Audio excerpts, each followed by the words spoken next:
Beyond the Veil, Episode 3. She's been standing there since Tuesday. I want to tell you about Margaret. Not because I think you'll understand. Most people don't. Not really. Not in the way I need them to. But because she deserves to be talked about properly. She deserves someone putting the right words around her for once instead of the wrong ones. People have always used the wrong words for Margaret. Words that say they understand something they have no access to. I never used those words. I never would. We met at a library on a Thursday afternoon in October. I remember the quality of the light. Low and golden, the particular kind that only happens in autumn, that makes everything look like it's been chosen carefully. She was standing at a shelf in the far corner of the reading room, her back to me, completely still. In a world that can't stop moving, stop performing, stop filling every silence with noise, here was a person who simply existed, quietly, without apology. When she turned around, she didn't seem startled. She looked at me with an expression I've spent a long time trying to describe accurately. Patient. Like she'd been expecting someone and wasn't entirely surprised it was me. That was Margaret. That was always Margaret. I should tell you what she looks like. She's tall, taller than she seems when she's still. She has dark hair that she keeps simply, no fuss, and pale skin that catches light in a particular way in the afternoon when the sun comes through the living room window at a low angle and everything goes gold. She's wearing the blue dress today. It suits her. It's always suited her. I've been doing most of the talking lately. That's not unusual for us. Margaret has always been a listener more than a talker. It's one of the first things I noticed about her.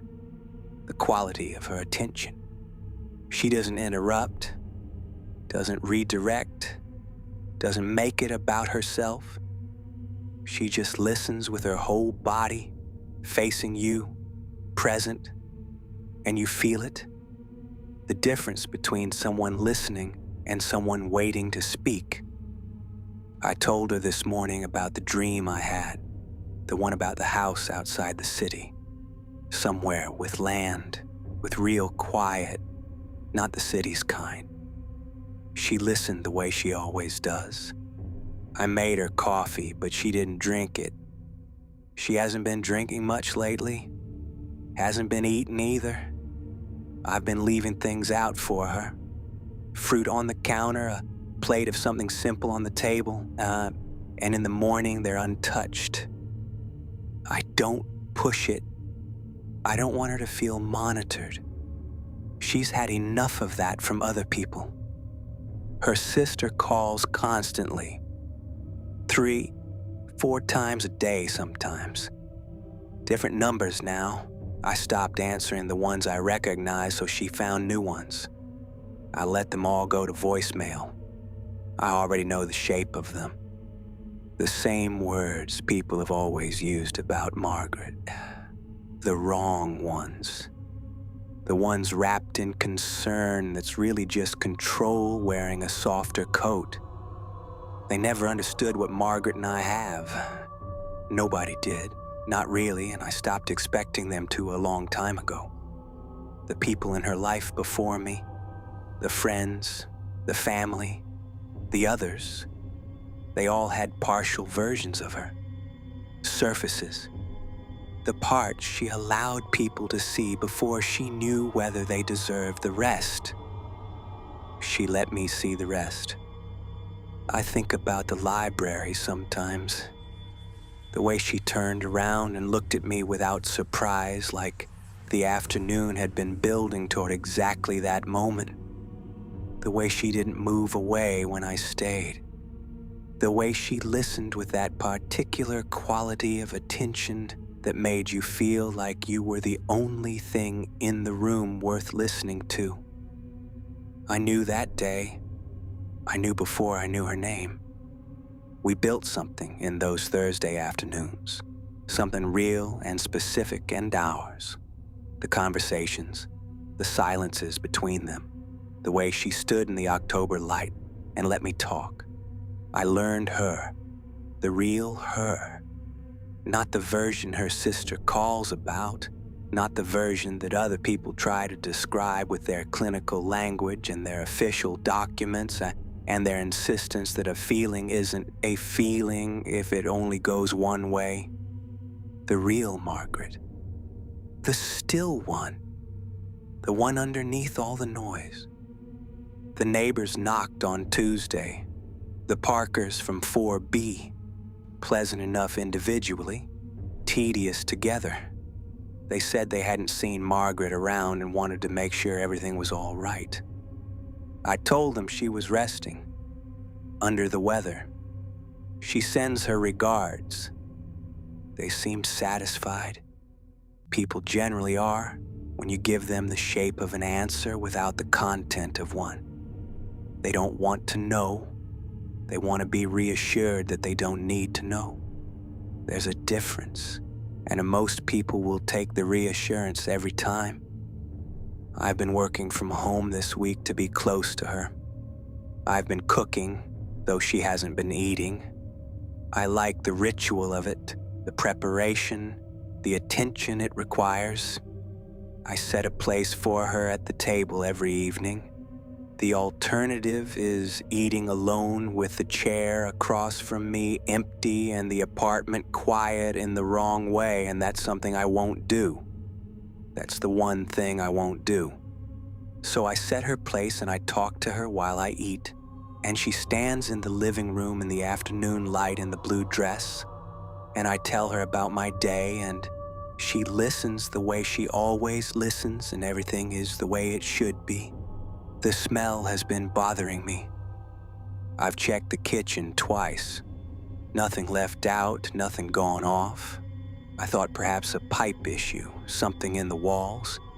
Old buildings develop these problems. I've left the windows cracked, but the smell persists. Something underneath everything.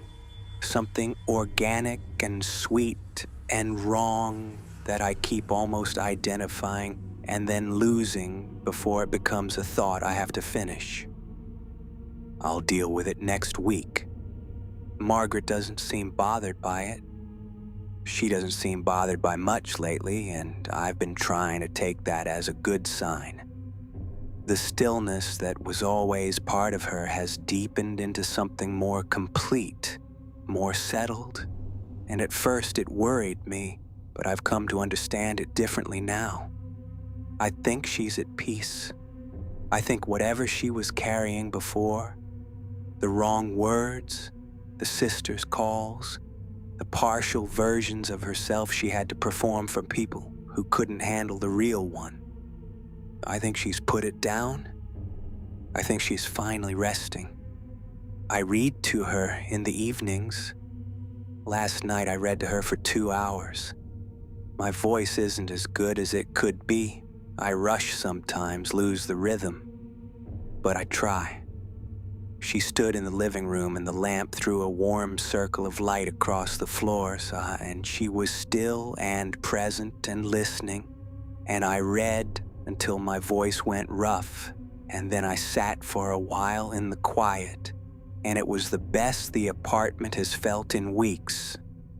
Before I turned off the lights, I told her I loved her. I tell her every night. I told her before too, many times. In the library, in the quiet corner, in the Thursday afternoon light. She didn't always respond the way I hoped. There was a period, early on, before she understood what we were to each other, where she would look toward the door when I came close, or say things that didn't match what I knew she meant, words that belonged to the frightened surface version of her rather than the real one underneath. Her sister had given her a language for those moments, a script. I understood that. I was patient with it. She doesn't need that script anymore. She just stands in the light in the blue dress and listens and receives everything I give her without condition or complication. That's all I ever wanted. That's all I was ever asking for. The sister called 11 times yesterday. 11 from 4 different numbers. At 2 in the morning, one of them sent a message that I deleted without reading. The building manager slid a note under the door this morning. Apparently, other residents have complained about the smell. A formal notice.